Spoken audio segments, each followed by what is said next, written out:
Hanukkah is a wonderful festival. It's a time of joy for family. It has great tradition. It's nice to keep alive the tradition of Judaism for me. That's what's important to me. It's greatly important that we do celebrate Hanukkah. It is a freedom that we have a right to have.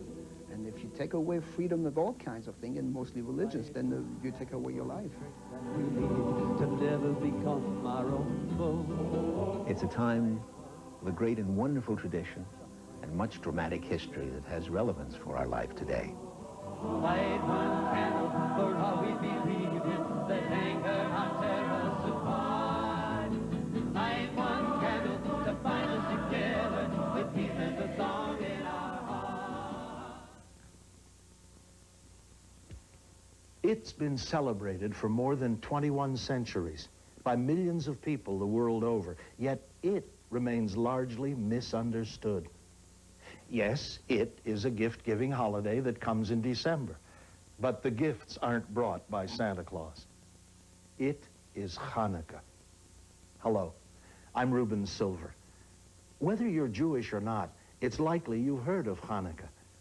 But what if I were to ask you to explain or define it? Well, it's a Jewish holiday. There's a tradition about lighting candles. It falls around the Christmas season. Well, come to think of it, it's the Jewish Christmas, isn't it? Well, no, not at all. In fact, that's one reason why Hanukkah is so largely misunderstood. Yes, it is a Jewish holiday. There is a candle lighting ceremony, and also games, traditional food, and even gifts. But not many people realize that all these simple rituals are linked to crushing political and religious repression, destruction of one of the most holy places on earth, freedom fighters, guerrilla warfare, and the survival of the Jewish people. Don't let the light go out. It's lasted for so many years. Don't let the light go out. Let it shine through our love and our tears. Don't let the light go out. Let the light go out.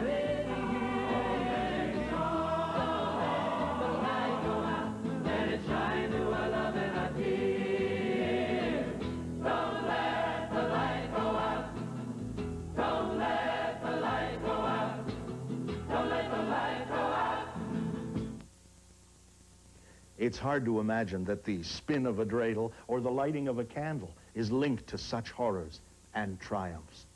To find these links, we need to go back in time. It's over 2,100 years ago, the time of Alexander the Great, the Greek conqueror who not only spread his armies to Asia, Africa, and the Middle East, but also much goodwill to many people. In fact, according to one legend, Alexander had so much respect for the Jewish people and their way of life that when he arrived in Jerusalem, he bowed down and saluted the Jewish high priest. Alexander's reign and the years that followed were of great significance in the land of Israel. It's a piece of history that isn't widely known, a time that's not only fascinating, but inspiring. Rabbi Ben Kamin of the Temple in Cleveland, Ohio, has studied this period and its influence on the Jewish people. His research offers us important insights into the birth of what we know today as Hanukkah. After Alexander had died and his way had passed with him, the empire of the Middle East that the Greeks had maintained for quite a long time was divided up. Eventually, a Greek-Syrian general known as Antiochus became in charge of that part of the ancient Alexander Empire known as Palestine. To many of the Jews living in Palestine, the Hellenistic way of life was still very exciting. In fact, in some ways, very seductive. They were willing to assimilate, and in exchange for that, to take part in a new civilization. However, Antiochus was more jealous of his power and his prestige in some ways than Alexander. He began to decree that there could be only one way of life in his colonies. And for the Jews, that meant giving up a great deal. Some of the Jews in Antiochus' empire were willing to cooperate. They're willing to give up customs which meant a great deal, which has sustained the Jewish people throughout time. like the sanctity of the Sabbath, the seventh day of the week, a day when Jews pray, a day when Jews, in fact, turn inward, refresh their souls, a day in which Jews do not go out to work, do not take part in the civic world. Antiochus was deliberate and careful in trying to isolate the Jews from their way of life, and so he outlawed the Sabbath. He decreed that Jews could no longer keep the custom of kashrut, of eating special foods. He, in short, tried to take away from them what made them themselves, their identity. And in a final effort to gain complete control over the Jewish people, Antiochus declared Judaism against the law. The decree read, any adult or child caught practicing Jewish customs would be killed. Now, some Jews obeyed this law. Others ignored it and continued their traditional worship. They paid the consequences. This marks the first time in recorded history that people chose to die rather than relinquish their religious freedom. And nowhere was the anguish more evident, more real than inside the ancient Jewish temple in Jerusalem. Antiochus and his men desecrated this most holy place. They sacrificed pigs. They erected statues of Greek gods, both a direct violation of the Jewish laws of purity. And now, the stage is set. The drama unfolds. The scene, a small village in ancient Israel called Modin. There lived a Jewish elder, a Jewish high priest, whose name was Mattathias. He was instructed one day by one of Antiochus' henchmen to set up an altar to a pig in the town square, in an area where Jews had gathered to pray and to sacrifice. This simply was too much for this tired old man, who in his lifetime had witnessed so much difficult change, and who would struggle not only with the Greeks, but with many Jews in his own community who were willing to go along and to accept Hellenism in exchange for the culture it offered. Mattathias is said to have cried out, "I will not do this." And then someone else was instructed, another Jew in the town, to set up the altar and to desecrate the Jewish symbols there. And Mattathias, in an act of impulse which changed the world, slew this conspirator and yelled out, "Whoever is for me, whoever is for the Lord with me, follow me." But the road that Mattathias would follow led to the hills, and he became a refugee and, in fact, the only leader of a guerrilla faction known as the Maccabees. Mattathias would soon die, but this struggle, which became an armed civil war in ancient Israel, was led by his son Judah, known as Judah the Maccabee. Maccabee. That word means the hammers, and their mission was to hammer back into their land a sense of Jewish identity. It was a long and a bitter struggle, and it must be emphasized that it was not just between Jew and non-Jew. It was also a civil war, and tragically, Jews killed each other in the struggle to rebuild and renew. The war raged on for 3 bloody years in the hills surrounding Jerusalem. The small Maccabean faction, fighting against insurmountable odds, were miraculously victorious, and they recaptured Jerusalem. But much work lay ahead. Their enemies had destroyed the temple, and true victory lay in the act of restoring their holy temple. Now, legend tells us that there was a great miracle in those days. Rededication and rebuilding of the temple required the rekindling of the temple's candelabra. But the Maccabees could find only 1 flask of purified oil, just enough to last 1 day. They lit it nevertheless, and miraculously, the oil lasted for 8 full days to allow the Maccabees to have the light they needed to rebuild. Many people today feel that the 8-day celebration of Hanukkah is a reflection of the fact that because of this guerrilla war and the struggle in ancient Palestine, the Jews had been forced to miss the other 8-day holiday of their calendar known as Sukkot, the Feast of Tabernacles in the fall.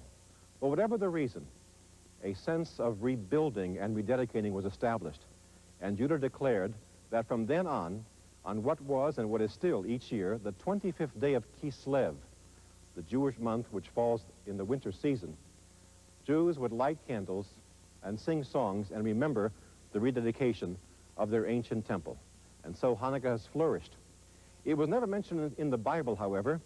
In fact, the reading from our tradition, which tells us to remember Hanukkah, includes a line from Zechariah, which says, "Not by might and not by power, but by my Spirit, saith the Lord."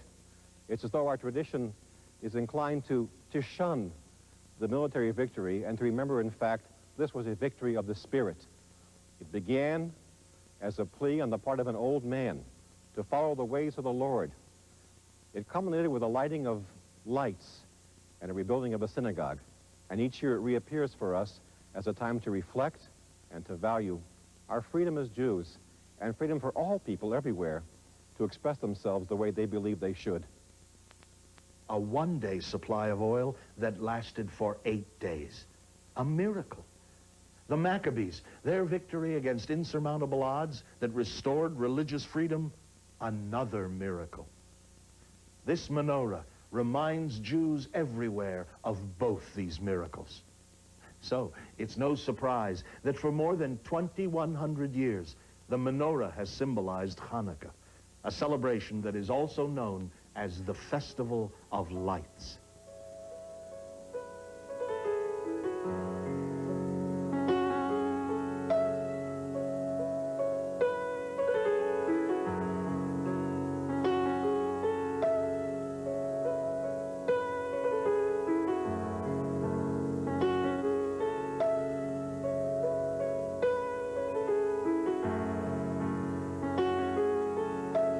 Play with the locusts to eat, and while we are playing, the candles are burning bright.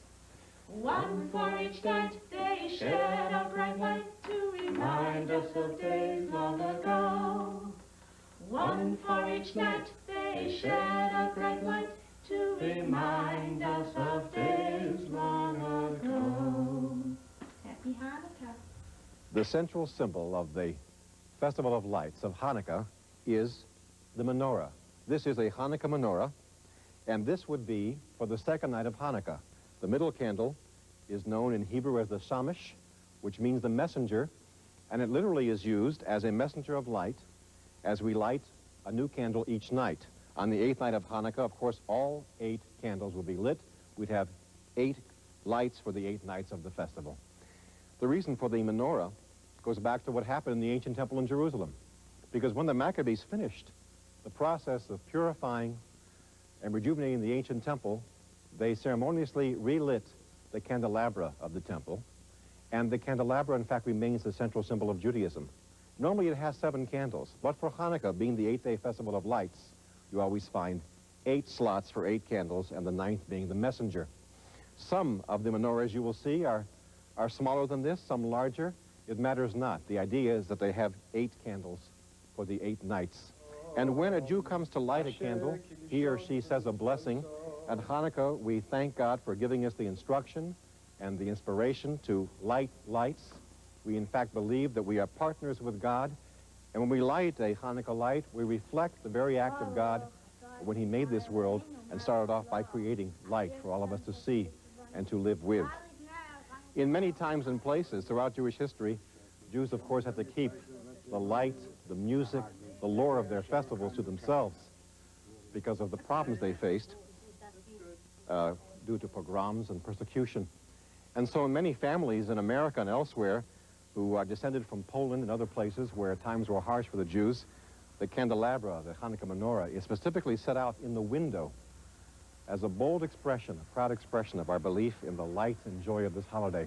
And so you will see in many homes, in fact, that this candelabra, and it's a beautiful sight on the 8th night, is in the window so all can see it. We are blessed that we are in a beautiful country like this, that we can practice our religion the way we want it. We don't have to be afraid to put the candles in the window. And it's just beautiful. God bless America. You know, one of the best things about Hanukkah is that it is primarily celebrated at home. It's a fun holiday where families get a chance to relax and enjoy simply being together. You've seen the lighting of the menorah, but there's much more to Hanukkah. Other traditions that bring a festive atmosphere into the home. There are games of chance, gifts, and traditional foods. In the Jewish tradition, holidays are celebrated not only by praying and remembering, but even by tasting and by feeling, by smelling. And so from Eastern Europe came the tradition, still followed today in many, many Jewish homes, of eating potato pancakes known as latkes, really filled with oil to commemorate the sense, the taste of the oil that was the centerpiece of the miracle of the ancient Maccabees in the temple. Oh yeah, a big part of Hanukkah place is really potato latkes. This is made of potatoes and eggs, salt and pepper, a little bit of matzah meal. And you mix it up, you know, you grate the potatoes and you mix up with all the other ingredients, and then you fry it in a frying pan. We were raised like French people, and French people, maybe they do now, I don't know, but we don't eat potatoes with sugar. And I would see my mother peeling the potatoes and making a cake out of it and shredding it, and then what is that? And she put sugar on it. I never wanted to touch it. To me, it was just terrible. But everybody else loved it. I'm drawn to the smell, and I love the crispy edges of the latkes. You know, I like them real crispy. My mother made the gray. She always figured you had to let the potatoes lay around a while till they got gray. Then she fried them black. Then she served them with sour cream so we could recognize where they were on the plate. And then there was always the decision of how to eat latkes. Even when they were very good, do you sprinkle sugar on them, like a hard sugar? It's a powdered sugar. I said, no, applesauce with latkes. And now I like with sour cream, not with applesauce. Sour cream and latkes, this is the blessing. That's wonderful. Hanukkah tradition includes legends about heroic women who helped in the fight for religious freedom. The most famous, recorded in the book of Maccabees, tells of Hannah and her 7 sons who were tortured and killed because they refused to participate in the pagan ceremonies ordered by Antiochus. Such stories are an important aspect of Hanukkah for many Jewish women, such as Miriam Mendelssohn, who find inspiration in the courage of the women in ancient Israel. One of the really terrible decrees against the Jewish people at that time was that whenever there would be a wedding, in order for there to be a wedding and for a husband and wife to live together, the bride, after the wedding ceremony, would first have to submit to the Greek ruler of that area. And as you can imagine, that was a terrible, terrible decree for the Jewish people. And many of them stopped marrying completely. And it came to pass that a daughter of the priestly family became engaged, and they celebrated her wedding. And in the midst of all of the finery and all of the celebration, she stood up in front of all the guests and unexpectedly took her gown and ripped it. And she said to all the shocked guests, she said, I'm sure you're all shocked at what I've done, my strange and immodest behavior. She said, this shocks you, but the fact that the daughters of Israel are being defamed and shamed by the Greek rulers, this you're hiding from, and this you're turning your faces away from. And she proceeded, she didn't stop with that, she proceeded to berate the entire assembly at length until they were so ashamed of their conduct that they resolved to join the military revolt. In honor of the role that Jewish women played in the fight for freedom, there is a tradition in some Jewish homes that once the candles are lit, women are freed from doing any work. How do we play this game? Everyone know how to play this game? A delightful game is played with something called a dreidel. First, we're gonna put pennies in the middle, right? If whoever spins, if they get in one, what do they get? Nothing, right? And if they get a gimel, what do they get? Everything. If they get a, not except for one, right? We always have to leave one in the middle. If they get a hay, they get half, right? And if they get a shin, they have to put in, our game is we're gonna put in 2 pennies if they get a shin, okay? Okay, you're going first? Are you the oldest? Lauren's old. Lauren. A dreidel, which spins and over which children laugh and even gamble little bits of money known as Hanukkah geld, has 4 letters imprinted upon it, which stand for the phrase Nes Gadol Haya Sham, which is Hebrew for the phrase a great miracle happened there. And when the children play this game, each letter stands for a value of money, and the money is collected at the end and supposed to be given to charities. This has lent itself, of course, to the gift-giving process of more modern times. The dreidel is said to have been popular even before the celebration of Hanukkah. During the time of Antiochus Epiphanes, soldiers could execute anyone caught practicing the Jewish customs, such as studying the Torah. Pious Jews ignored these orders and studied their holy books in spite of the threats. But when they gathered to study, they always had a dreidel ready. When students heard the soldiers coming, they would quickly hide their books and pretend that they were simply playing a game. Clever. As for gift-giving during the Hanukkah season, traditionally it was customary to reward children for their religious studies with Hanukkah gelt, money. These days, many Jewish families here in America exchange gifts during Hanukkah, but that's a fairly recent addition to the celebration.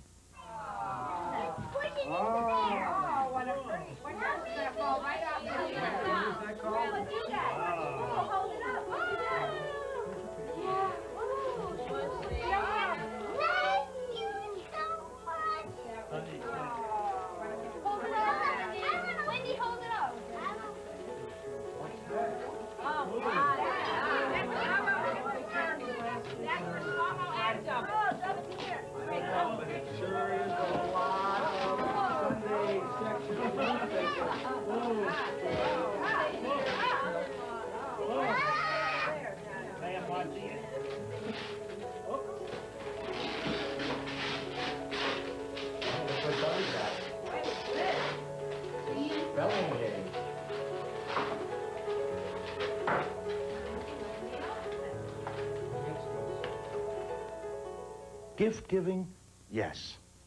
But for all Jews during this Hanukkah season, it's more a giving of the soul.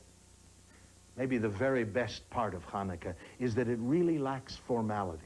As you can see, it can be experienced in many different ways. Hanukkah is a holiday which lends itself to the freedom and creativity of the human spirit. Jewish people really believe that the reason people live in this world is to be partners with God. The pews around and behind me in this historic temple are empty now, but each time they fill with people who come to pray and to remember, the temple is filled with a sense of dedication again. And that, in fact, is the meaning of this festival known as Hanukkah. The word Hanukkah means dedication. Through all times, it has been celebrated and observed in different manners, but that central theme of rededicating the purpose, the brightness, the joy of Hanukkah remains constant. Baruch atah Adonai, Eloheinu melech haolam, asher kiddishanu b'mitzvosav, v'tzivanu lahadlik ner shel Chanukah. Hanukkah reminds Jews to restore and renew, and to celebrate a holiday that really has universal meaning.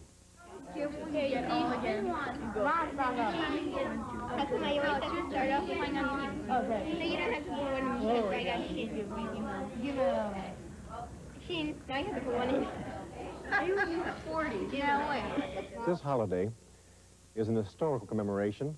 It was the first time in all of history that a people deliberately, carefully, and with their blood and with their songs, set themselves free to be themselves. Hanukkah comes at a time of year when the days are shorter. Lighting the menorah, its glow piercing the night, reminds us of the moment when light is born from darkness, hope from despair. It may seem to be just a small matter that a child can light a Hanukkah candle and enjoy a small gift and sing with his or her parents, but to us it really is miraculous.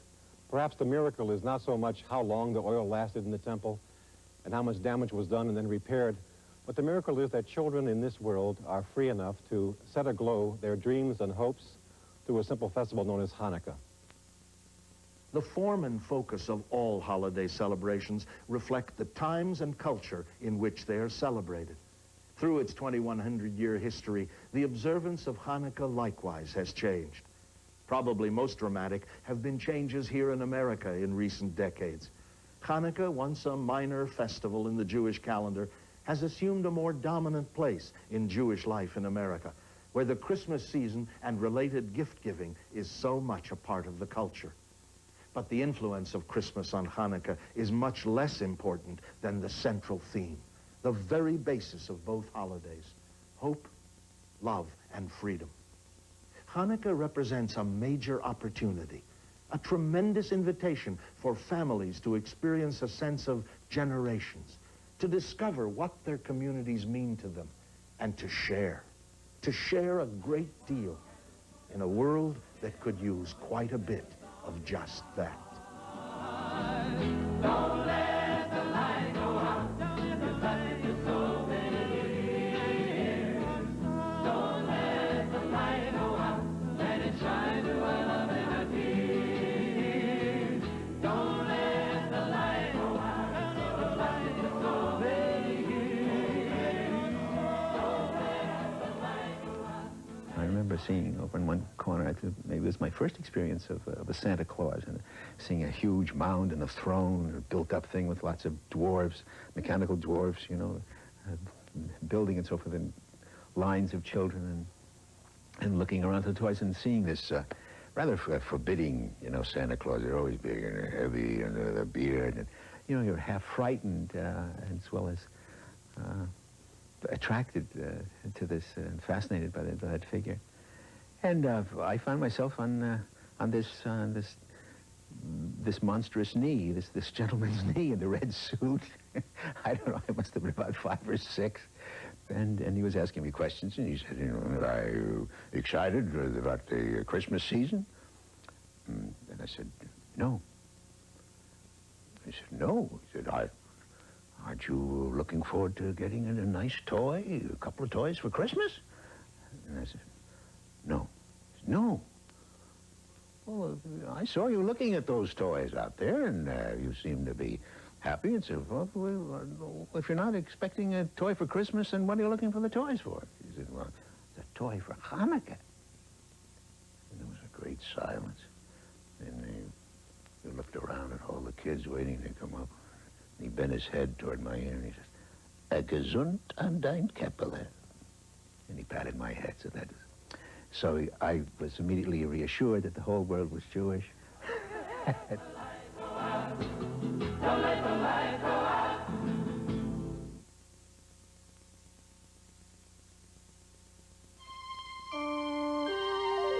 This is PBS.